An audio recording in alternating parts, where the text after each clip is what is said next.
Hey, Biff, I may have screwed my timing up on this. I'm looking at my calendar. I think Susan Tebbin's coming in at 8:50 or calling in at 8:15, not 8:40. I had it in my, keep an eye out. In my head, I had it at 8:40, but I looked at my calendar and I see now I've got it at 8:15. Doesn't make it, either way, it doesn't make any difference, just as long as you let me know when she's there. We'll still start with the capital report, though. Okay, sounds good.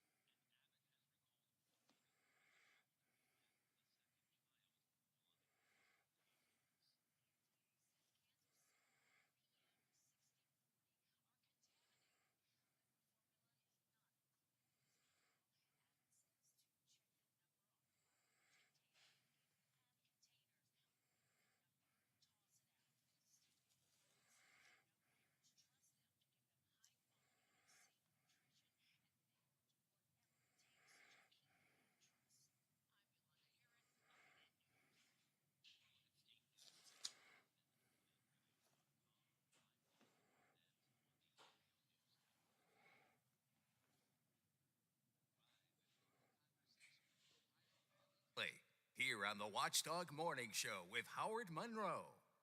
Over the years, you've brought opioids into your home. They helped when you were in pain, and you held on to them just in case. But holding on to opioids puts your family at risk. Learn more at www.fda.gov/drug disposal. For all of your IT needs, visit OmniPerforms.com. Omni Strategic Technologies, the only IT company that the Watchdog trusts. I learned long ago, if you've got the right tools and a little know-how, you can do it yourself.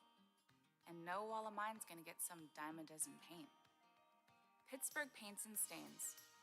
Premium performance from its smooth application to that tough, washable one-coat finish. It exceeds expectations of what makes great paint. Pittsburgh Paints and Stains. Available exclusively at Menards. Are you traveling? Working a little bit too much? Is your fur baby starting to get a little shaggy? Let Dirty Paws be your one-stop shop for all of your pet care needs.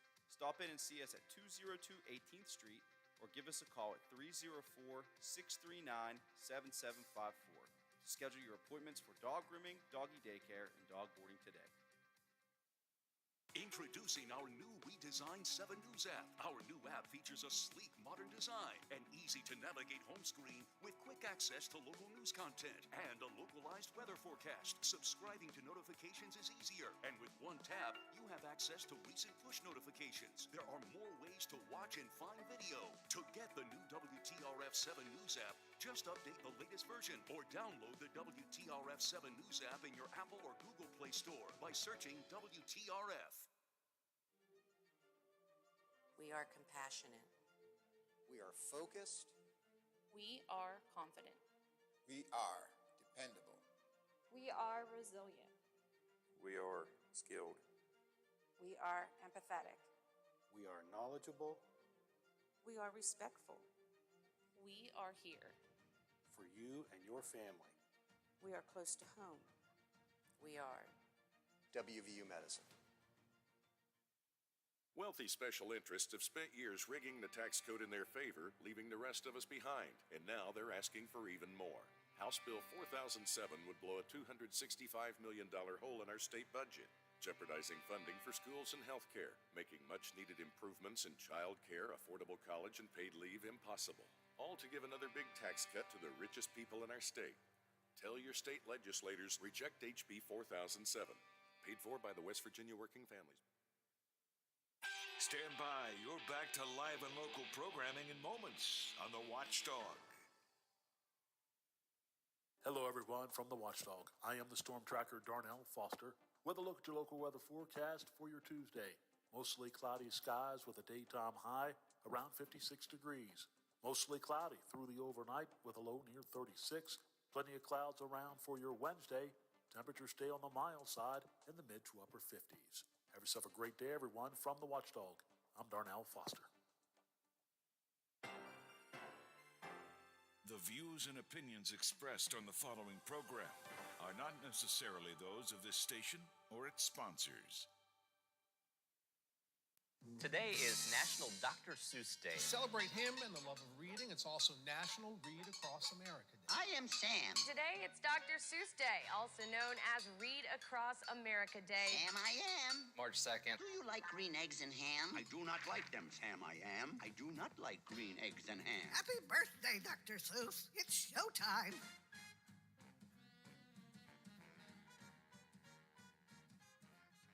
Conversations you care about with people you know. This is the Watchdog Morning Show with Howard Monroe on WKKX and WVLY. Certainly, I grew up with Dr. Seuss. My kids grew up with Dr. Seuss. Teddy has had Dr. Seuss. Biff, did you read Dr. Seuss when you were a kid? Yes, I did. The Cat in the Hat, Sam I Am, all of those. Boy, those bring back great memories. I do not like green eggs and ham. I do not like them, Sam I Am. Yep. Really taught kids how to read and taught the whole concept of rhyming and of language. And it was just Theodore Geisel, Dr. Seuss. What a great contributor to childhood education he was in a most fun way. In fact, if I'd realized today, I didn't realize until just now that today was Dr. Seuss Day, I would have done something special for Dr. Seuss Day. I'm not sure what, but I would have done something special. We're looking at 34 degrees still to Wheeling, Ohio County Airport, 30 degrees here at my home studios, Elm Grove section of Wheeling, 32 at the Robinson Auto Group Studios, downtown Wheeling, in the heart of the Ohio Valley. Going to get up to 54 today, so that's nice. It's going to be mostly overcast. We'll have some rain showers late afternoon, more likely early evening rain to worry about. But not a bad day. I was standing during the break just here at the home studios looking out the door at my at the deck here in the back of the house. And Biff, I'm just thinking, and the sun is coming up, and it's a mixture of sun and clouds, but the sun is out there, the sun has risen, and the sun's kind of laying across the deck, and I'm thinking to myself, man, I am just ready for spring, you know? I am ready to get to go out and get the furniture on the deck, and the forecast isn't quite working that way yet, but just standing there watching the sun come up and look on the deck, I'm thinking, won't be long till I get outside. It'll be here. And do that. It will be here. It will be here. Grandson Teddy was... he was making plans yesterday. Granddad, I don't know if I told you the story or not yesterday, Biff. He said, Granddad, springtime's going to be here pretty soon. I said, yep, springtime's going to be here pretty soon. And he, first of all, he said, I can go outside and I can play with my friend Amelia. That's the little girl that we met on the playground, and we would meet once a week, and the two of them would play. They were from Shady Side. They always came over for one day a week. I can meet my friend Amelia. Yep, soon, Teddy, too. He says, Granddaddy, I know something else. When the weather gets good and we can go outside, we can actually play outside, we should get a squirt gun and shoot Grandma's booty. I was like, well, okay, that's an interesting... Let's not tell Grandma about that, but we'll get it. And when it's got to be when spring is here, Granddad, and we'll go outside, we'll be playing around, and we'll have a squirt gun, and we'll shoot Grandma's booty. And he says, and you make a video of it and put it on YouTube. Oh, boy. Yeah, that's all I need is to make a video of my wife getting shot in the butt with a water pistol and put it on YouTube. Yeah, that could be the ending of the whole thing. No more sausage gravy and biscuits for me, I'm afraid, at that point. But he's got his eyes set on springtime coming. He has a great, he has a built-in calendar in his mind, Biff. I don't know if the kids, your nephews, has a calendar in their mind or not. Teddy he knows everything. He knows dates. So yesterday, we were talking about Santa Claus because there was a picture of Santa Claus on the wall, and I said, I think Santa Claus was talking to us or something, and he he said, yes. He said, but Granddad, Easter Bunny is coming first. Oh, yes. And then he says, and before that, the leprechaun will be here. So he keeps track of everything. The leprechaun. Did remind me, though, we have to get things ready for the leprechaun. Well, my mother always did that for my kids. My mother made St. Patrick's Day a big deal for my kids. And when they would come home from school, she would tell them the leprechaun had been here, and she would go through our house and turn chairs upside down and, displace furniture and sprinkle some gold coins around. And sometimes she'd put clues out to gifts and stuff. My mother just had a great time with that. And so the leprechaun was there. And Teddy has heard those stories, so he knows the leprechaun is coming. So anyway, 8:15 here on the Watchdog Morning Show. All of that was just my way of saying I'm ready for spring. Simple as that. Coming up, a reaction to Biden's State of the Union speech. We've talked a bit about it. We'll have some more in a minute or two. Baseball's opening day is off. What about the rest of the season? Biff and I were offering our thoughts a minute or two ago. You're welcome to offer yours at 304-214-1600. That would be the Watchdog Radio Network text line. Still getting reactions coming in from the conversation we had yesterday about the Ohio County schools replacing some controversial books on a reading list. Assistant Superintendent Rick Jones laid out his thoughts, quite lengthy, on a good Facebook post yesterday. If I have time, I'm going to share some of that with you. I think he explained why the school system is doing what they're doing, why he supports the decisions made about taking some of these books out of lower grade classrooms, but still he says it's important to talk about issues like racism and so on at higher levels. I've gotten a lot of texts, a lot of Facebook messages about this. A lot of teachers have reached out to me and quite frankly have said they don't think the school system is being honest with us. I heard after the show, we talked yesterday on the air with Raquel McLeod, who's the student services coordinator and who's kind of the overseer of this book project. And she clearly had heard some of the comments that were made on this show by some of you folks on texting, and she was defending herself to me, saying, "Hey, I don't ever not tell you the truth." So a lot of discussion still going on there. We'll get to some of that coming up. An update on the dispute over redistricting in Ohio continues. And in the West Virginia legislature, there are a number of matters that I want to delve into. In fact, let's take a look at some of the things happening under the Golden Dome right now. This is the Metro News Capital Report.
Bills to their colleagues on the other side of the Capitol. Lawmakers were busy Tuesday trying to get bills through. The Senate approving a measure allowing the state's racetracks and casinos to operate satellite locations. Those sites have to operate in the same counties where existing casinos are located. Kanawha County Senator Eric Nelson citing the Charleston Town Center Mall as a place that could benefit from this measure. Most of all, you have a wonderful Coliseum and convention center that brings many people in.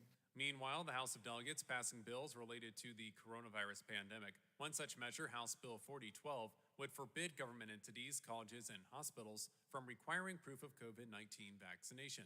Wayne County Delegate Rick Griffith against the proposal, contending the bill is designed to just please people upset with mandates. You want to give something back to the people that our rights are being violated. What about the right to life? The House will consider today a bill requiring employers to count natural immunity and antibodies as evidence of being vaccinated for the coronavirus. I'm Alex Thomas for Metro News, the voice of West Virginia. A little bit later on, I want to follow up on a couple of those subjects that we were talking about in the Capitol report there. In that discussion about masks and a few other issues, one delegate said he's tired of hearing people talk about science. Why is everybody talking about science? Let's just do these things. He's tired of hearing people talk about science. Okay, I'll share that with you coming up a little bit later on. We have always, I think, assumed in society at large that people who are going to spend our taxpayer dollars are not going to benefit from that themselves personally, but the House is moving a bill that allows elected officials to have financial interests in contracts that they vote on. You gotta be kidding me. And is it possible that the Wheeling Island Casino could end up with a satellite office, maybe to Highlands, let's say? Got all of this I want to get to a bit later on. But I want to jump across the river right now and to talk about this ongoing debate over the legislative redistricting in the Buckeye State. And it's a really big deal. This can get very confusing. We can sometimes get down in the weeds on this. It can kind of be something that people's eyes glaze over, but redistricting is at the heart, really, of what democracy is all about, and some of our attack on democracy. And in Ohio, the Redistricting Commission seems to be way at odds with, actually, I think, with the law. Susan Tebben from the Ohio Capitol Journal has been covering the redistricting issue for a while. She's with us this morning. Susan, good morning. Welcome to the show. Happy to be here. Good morning. There was supposed to have been a Supreme Court hearing yesterday, but that got put off. Is that right? Yes, that's right. We actually had a deadline that was passed. February 17th was the deadline for legislative maps to be passed. That was actually the third time. And a week later, we had some legislative maps come through that were passed by a simple majority of the GOP supermajority that we have in Ohio of the legislature, of this commission representing the legislature. We saw that the contempt hearing that was supposed to happen in the Ohio Supreme Court was scheduled for March 1st. But once they passed these maps, I think the Supreme Court wanted to take a look at them, see if they were constitutional, see if they could do anything with them. So they postponed basically the hearing that they were supposed to have that was going to call all of the members of this Ohio Redistricting Commission to come in and explain why they shouldn't be held in contempt. So we're waiting to see if that'll turn up again. We're still waiting to see if the Supreme Court thinks that those legislative maps are constitutional. This is, help me with this, the third time around for proposed maps from this group, from the Redistricting Commission, yes? Right. We've been working on this since August, actually. And we had one set of maps that was passed in September, and that was passed by the commission, and then the Supreme Court said, nope, these are partisan.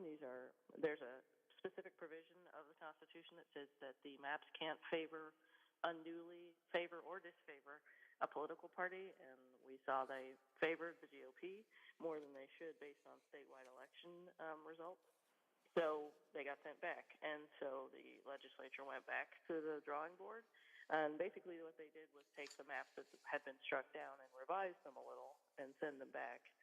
And the Supreme Court said, no, that's not what we asked you to do. We asked you to do something entirely new. So that's what they were set up to do up to this February 17th deadline, and they passed that deadline, but they've said that legislative leaders, there's the Senate President and the House Speaker, both who are Republicans, are on this commission, and the Senate President has said these are entirely new, these are ready to go, these are good to go. So we'll see if the Supreme Court agrees.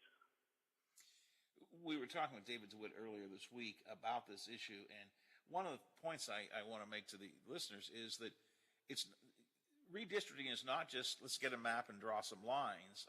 There are some very specific guidelines the commission is required to follow. Has to do with balance of district leanings based on current and past demographics in terms of Republicans and Democrats and other things. I mean, they can't just willy-nilly draw a map, and that's at the heart of this, right? Right, right. Yeah, the House Speaker has enjoyed using a particular metaphor these days where he's saying it's not like you're drawing on an etch-a-sketch. You can't just draw lines and draw loops and call it a day. We have seen contests where middle school students have been able to draw maps, but nobody's tested the constitutionality of those, so we'll see. But yeah, there was a specific constitutional amendment made in this state that was voter approved that said that you have to do redistricting differently than we've done it, which was basically in a chamber somewhere for the legislators, for the people for the taxpayer elected people to actually just put this together and then show it to the people. Now we have this commission that was created to do this in a more transparent way, and these maps have to include an element of proportionality. They have to put into account population growth, and we also have to. One of the things that was under interpretation, depending on whether you were a Democrat or a Republican, was which statewide election trends are we actually going to calculate here? And what I believe they've decided on is the election tallies from 2016 to 2020. So it was, and it is based on the census data, but the census data was late. So we had a lot of trouble with deciding if that was going to hold us up too much.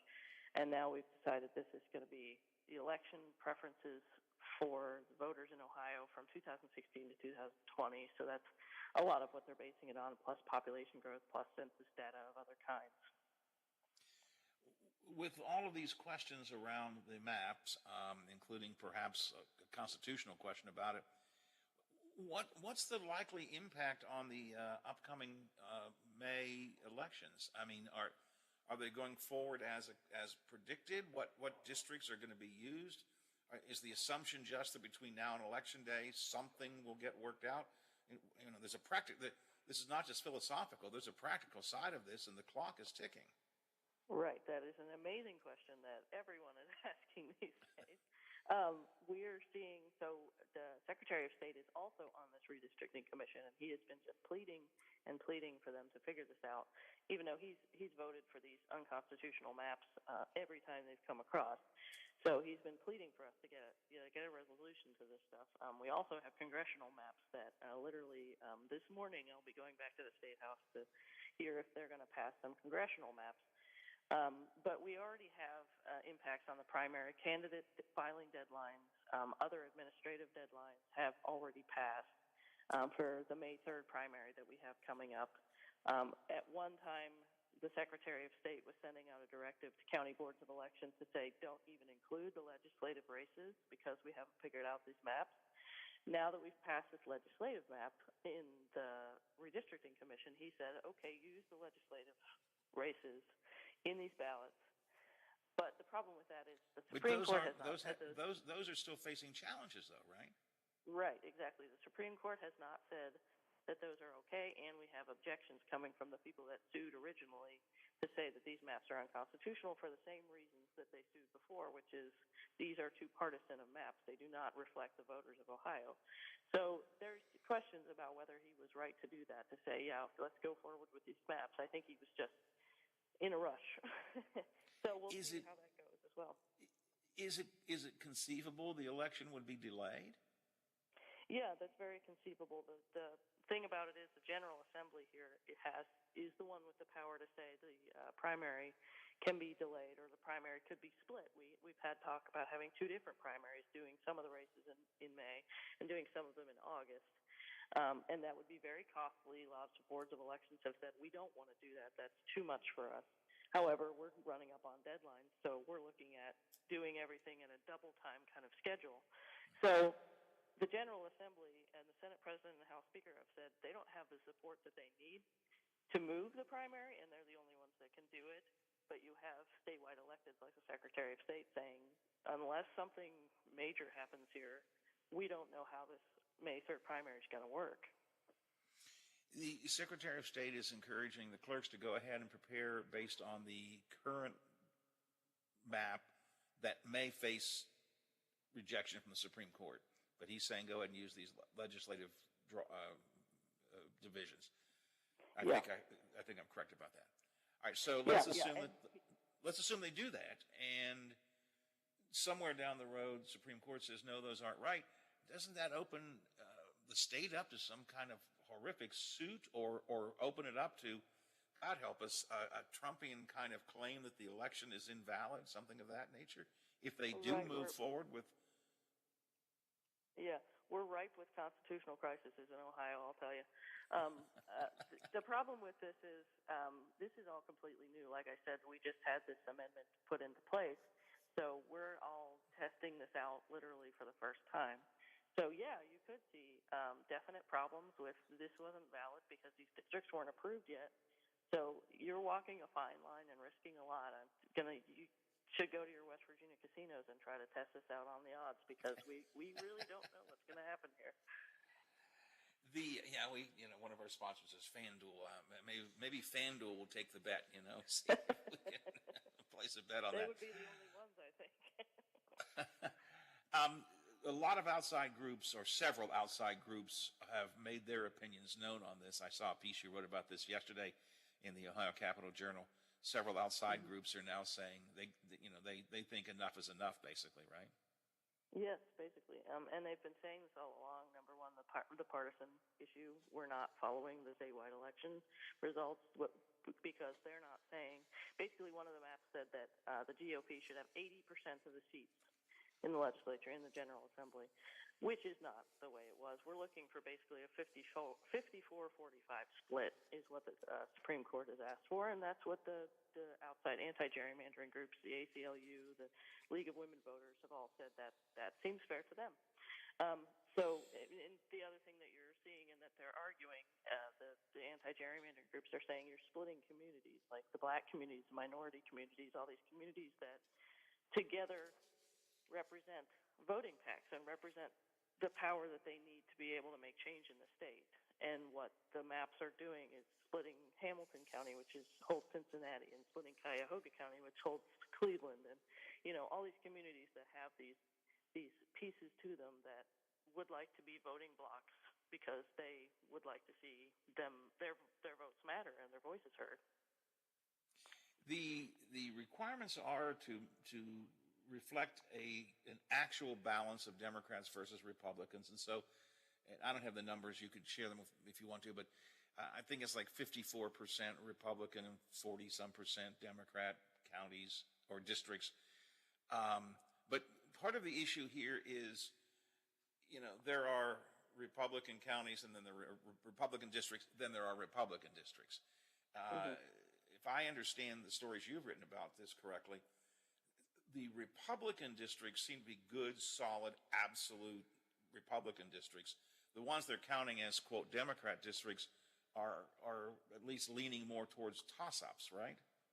Right, yeah. And 54-45 is the apparently the ideal, 54 GOP, 45. And you see, there's protections for incumbents in this because they got voted in. They should be able to serve out their terms. But what you're seeing in these maps, and it's been a big problem, is they're calling the GOP that's written these maps, because largely they are GOP-written maps, is between 48% and 52% Democratic lean, which to political science experts, to the Supreme Court, to everybody, is considered a toss-up. It's not considered a one way or the other, because that could flip depending on this election, the next election, the election in 10 years could flip either way a dozen times. So, that they're considering these Democrats, and some people are considering this, they're just trying to make it look like they're making concessions where it's not really a concession depending on the district. That could be a Republican district easily. They just want it to look like it leans blue so that they can get these maps through and move on. So what are we waiting for next? As I mentioned, I believe yesterday was supposed to be hearing with the court and the redistricting commission face-to-face. They put that off to take another, they being the Supreme Court, put it off to take another look at the latest map. Is there a time frame on rescheduling that? What are we looking at next? What's circled on your calendar to be looking for next? My calendar's just blocked out. So we're waiting to see these legislative maps. Like I said, they submitted the legislative maps a week after the deadline, but they're submitted. So any day we could hear from the Supreme Court whether they think these are constitutional or not. And I think that will determine when the hearing goes, or if the hearing goes. And then literally this morning at 10 a.m., the commission is supposed to meet again to talk about congressional maps, which is those, United States representatives, United States congressmen. So we have to put those back to the Supreme Court to see if they are acceptable. And in those maps, we have a 10-3 split with two of those toss-up districts that we were talking about that look like they lean Democratic, but only by a percentage or so. So we'll see if those go through, and then we're going from there, I suppose. And it's important to note that the Supreme Court has the governor, Mike DeWine, his son is a Supreme Court justice on the Ohio Supreme Court. He has recused himself for the contempt court. If that contempt case goes through, then he has recused himself, but he hasn't recused himself for the redistricting part as a whole. So that'll be another interesting dynamic to this whole thing to see how that works out.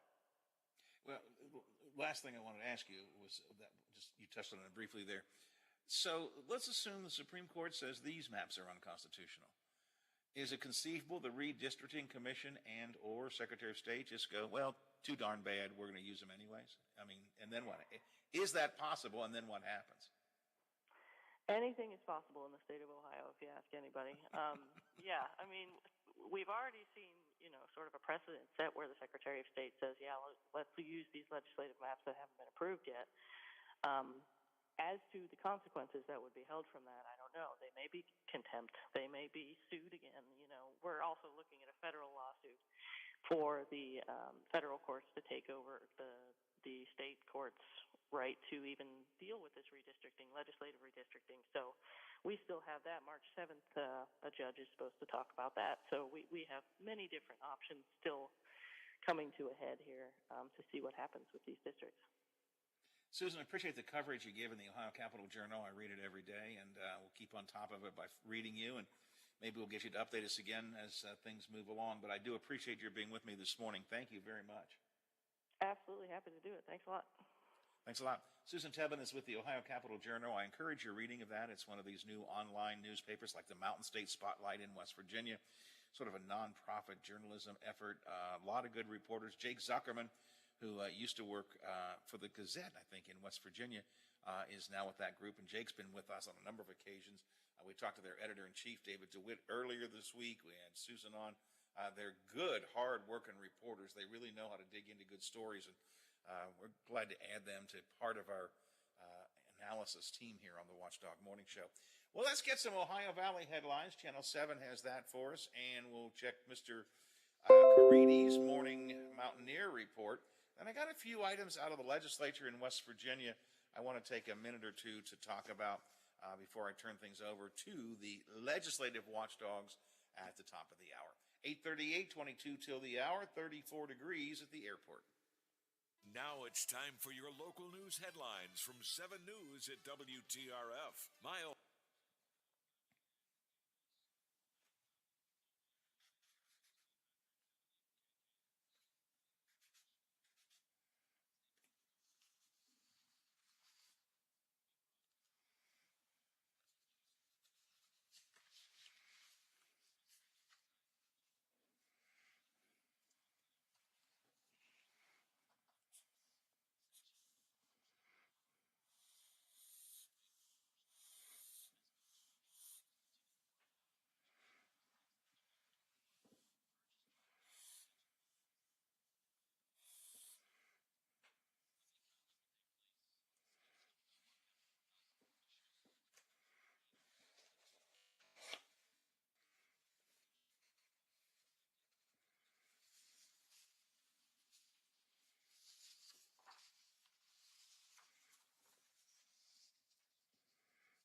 from each Lent menu and entree to be distributed to Weirton area churches.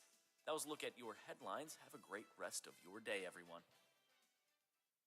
The Sooners complete a season sweep over the Mountaineers. Hi, everybody. I'm Tony Caridi. That story coming up on today's Mountaineer Report, brought to us by Kroger. At Kroger, we believe fresh means holding our produce to a higher standard. That's why we do up to a 27-point inspection on our produce.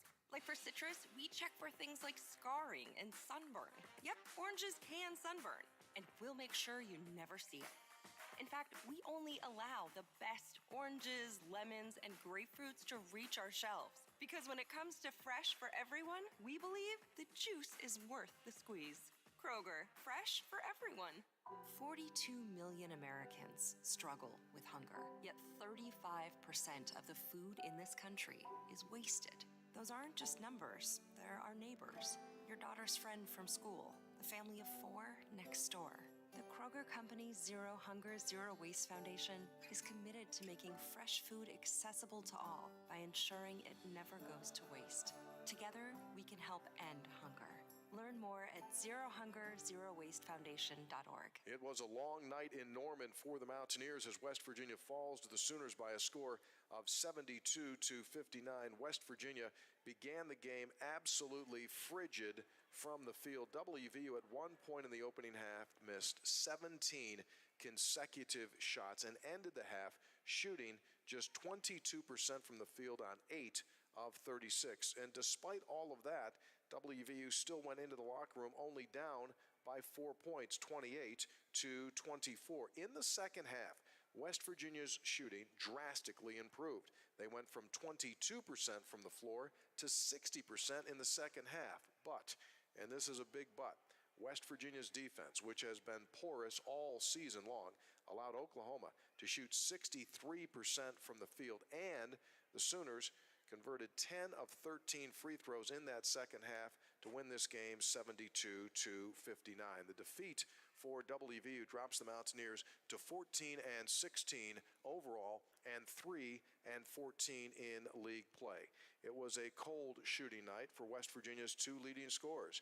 Taz Sherman making just 4 of 11 from the field. Sean McNeil just 1 out of 8. Malik Curry led the Mountaineers in both scoring and in rebounding. He finishes the game with 17 points and 6 rebounds. Paulie Polycap scored a season high with 10 points. He also had 5 rebounds. The only other double-figure scorer for the Mountaineers was Taz Sherman, who finished up with 11 points. So the Mountaineers fall 72-59. Next up, it's the Horned Frogs of TCU Saturday afternoon at the WVU Coliseum. That is today's Mountaineer Report. It's brought to us by Kroger, the official grocer of WVU Athletics. I'm Tony Caridi on the Mountaineer Sports Network from Learfield. I'm Andrew Saul, Commissioner of Social Security. Beware of telephone scammers pretending to be government employees. Real Social Security employees will never threaten you. Callers threatening you with arrest or other legal action and demanding money are not from us. If you receive a call like this, hang up, do not provide them with any form of payment or information. Report the call at oig.ssa.gov. Hello, it's John Kozik, founder and president of TurboTrack Realty, and I buy houses as is fast for cash. Call me today for an all-cash offer on any of your properties, and we can close within days at 614-470-2000, 614-470-2000. Do you own a property that's outdated and needs thousands of dollars in repairs? Great, I'll buy it. Give us a call today for an all-cash offer at 614-470-2000, 614-470-2000.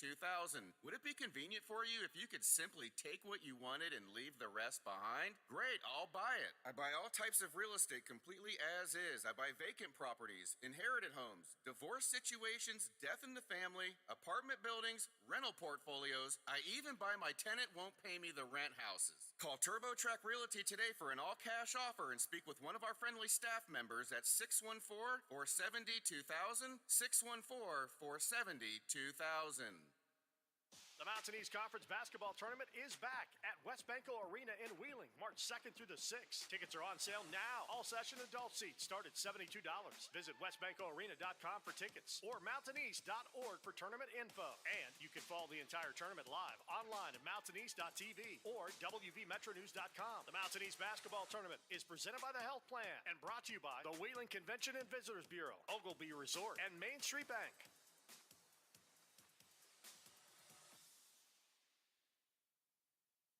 The possibility of lung cancer can be pretty scary, especially if you're one of approximately 8 million current or former smokers at high risk. That's why SaveByTheScan.org wants you to know that now there's a breakthrough low-dose CT scan that can detect lung cancer early, and it only takes 60 seconds. You stop smoking, now start screening. For an easy quiz to see if you're eligible, visit SaveByTheScan.org. It could save your life. SaveByTheScan.org is brought to you by the American Lung Association's Lung Force Initiative and the Ad Council. Sports Map Radio is on all night long. Tune in to get up-to-the-minute sports coverage on FM 98.1, AM 1600. We are the Watchdog. If you need local news, you trust WTRF-TV. And you will find TV7 News all day right here on the Watchdog. AM 1600 and 1370, FM 98.1 and FM 97.7. WKKX and WVLY.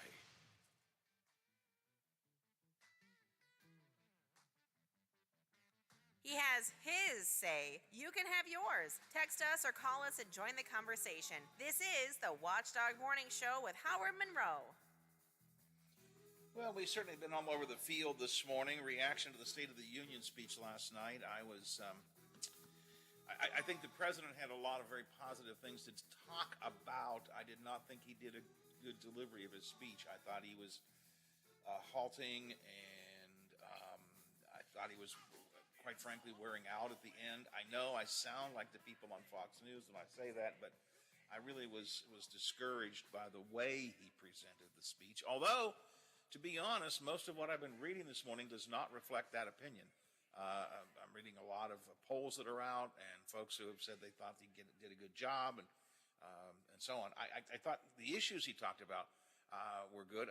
Clearly, he got bipartisan support when he talked about the Ukraine and supporting Ukraine and criticizing Russia, cutting off their airspace and all that kind of good stuff. I mean, a lot of bipartisan support for that.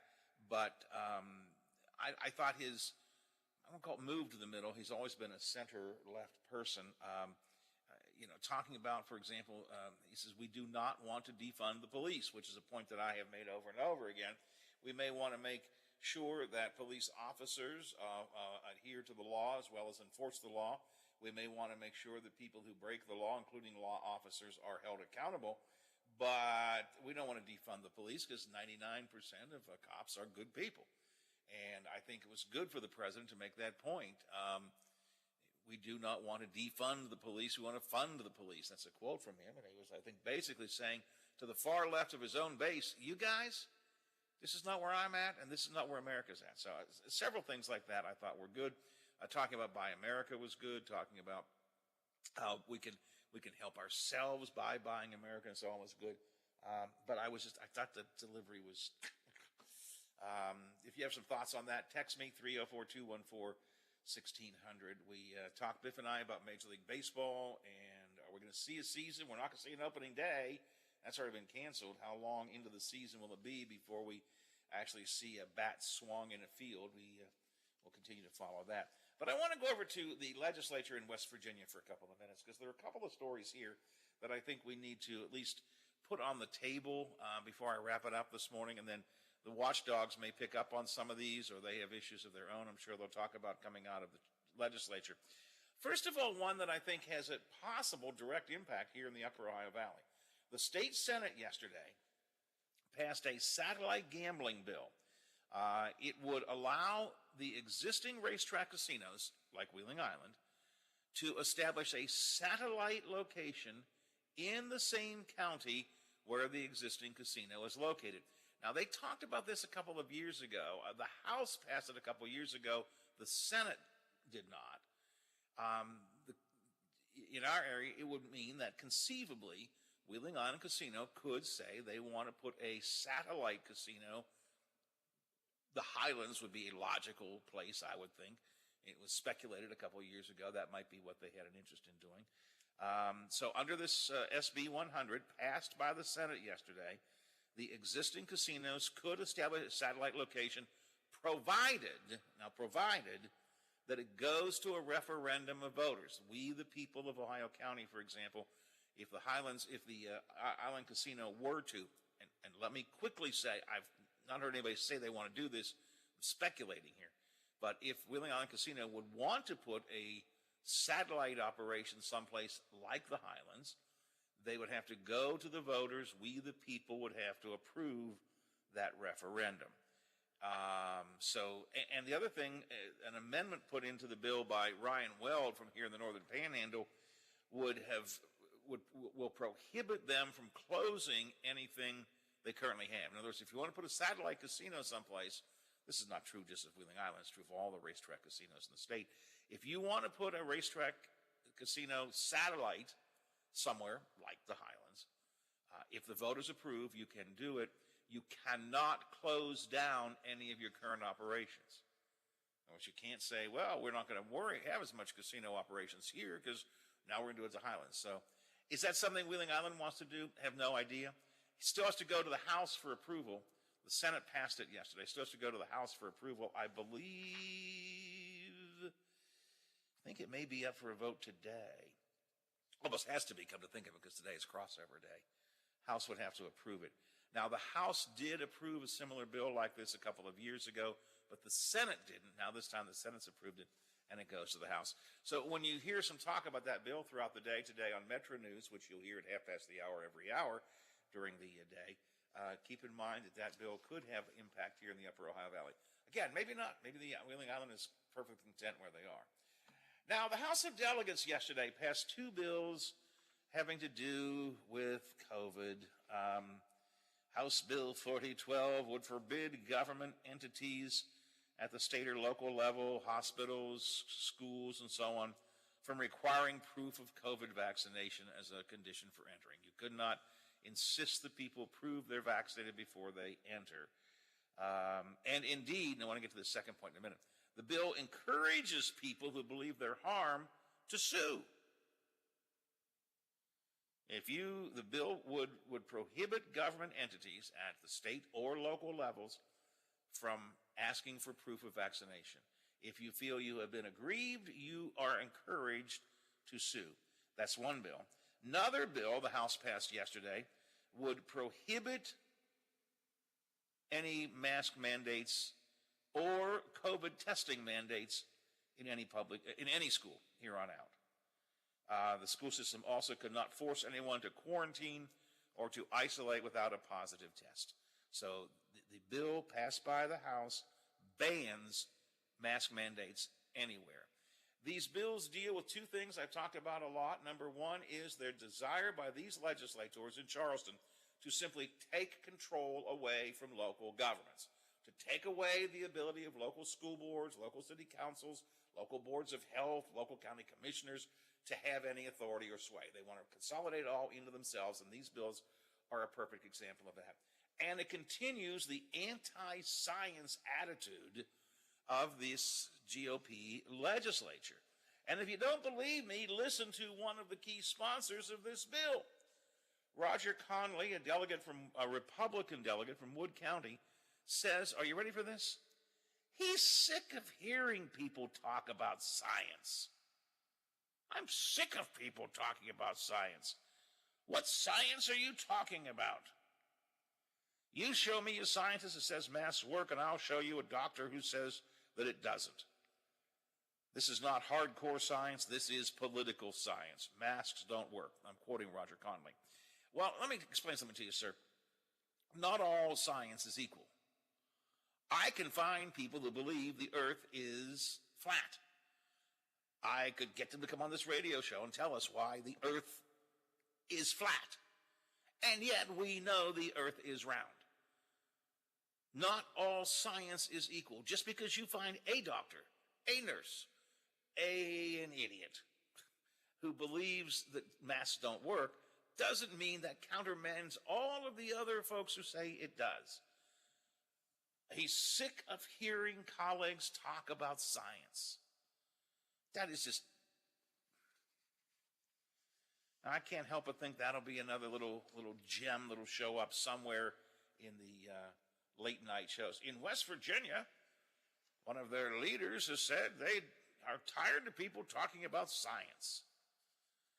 You know, I grew up believing science was kind of the be-all and end-all. Science got us to the moon. Science cured polio. Science did all of these wonderful things for us. And I remember, because I went through some of that stuff, and many of you did too, science got the planes off the ground and took us, and now, science. I'm tired of hearing about science. This legislature is about as regressive, unreasonable, nonsensical as I have ever heard.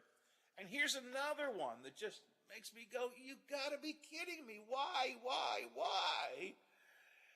Most of us, I think, would agree that we do not want people who are in positions of public authority, city council members or governors or congresspeople or school superintendents. We would not want these folks to personally benefit from contracts they are involved in voting on. School board needs new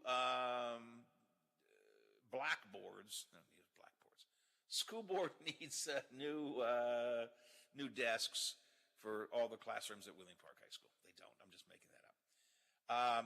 So the superintendent has a friend who's got superintendent has a family member who sells desks.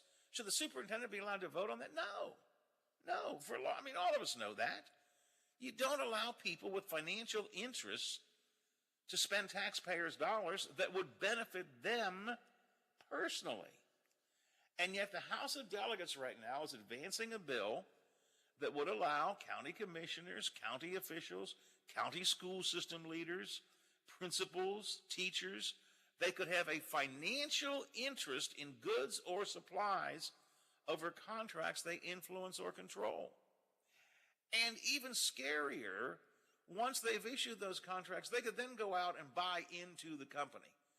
Oh, I had no financial interest in it. I recommended Acme Production Company. Now, after I signed the contract, I went out and bought myself some shares of Acme Production. Common sense tells you this is asinine. When Bill Ehlenfeld was state senator, this is one of the things he worked hard against, this unethical actions that sometimes occur by elected officials. But now they want to make it okay. They want to make it okay. They want to make it legal. That it's okay for people who are voting on contracts to spend taxpayer money to personally benefit from the contracts they sign.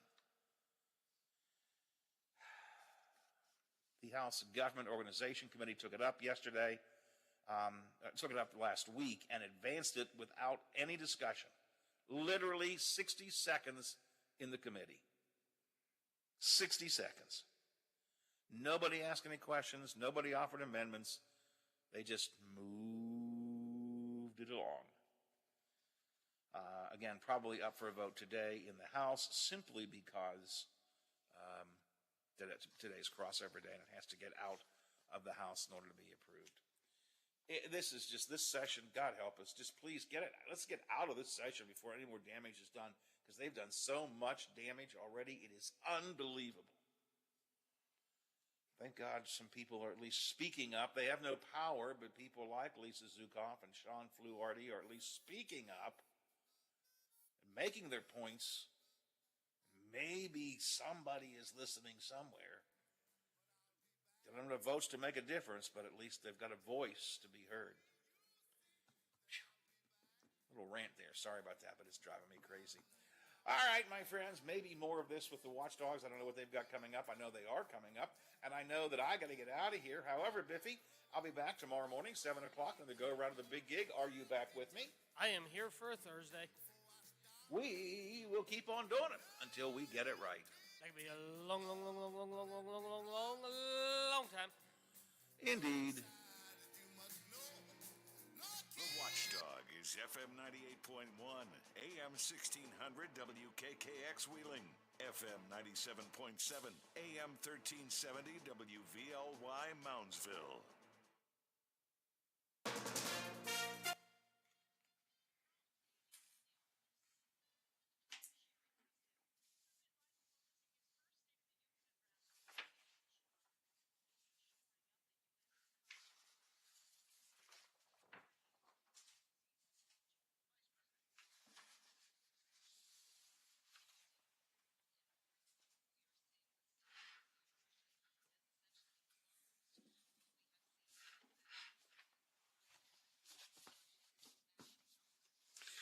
All right, Biffy. Enjoy the dogs. I guess Teddy did go to school, so I'll come in for the meeting. So I'll see you when I get down there. Anything going on I should know about? Well, I guess that's a good thing, huh? All right, I'll see you in a little bit. All right, thanks for your help as always. I really appreciate it. Bye. A violent crime wave was crashing our cities, and the Soviet army was trying to redraw the world map. In Ukraine, Russian troops have been intensifying their offensive. ABC's Ian Pannell is at a children's hospital in Kyiv. I have to say there are some heartbreaking stories here. Most of the children, most of the patients are now living underground in the basement for their own safety. But incredible bravery. The staff here are deciding to stay behind and live in the hospital and tend to their patients and not leave the city. That Russian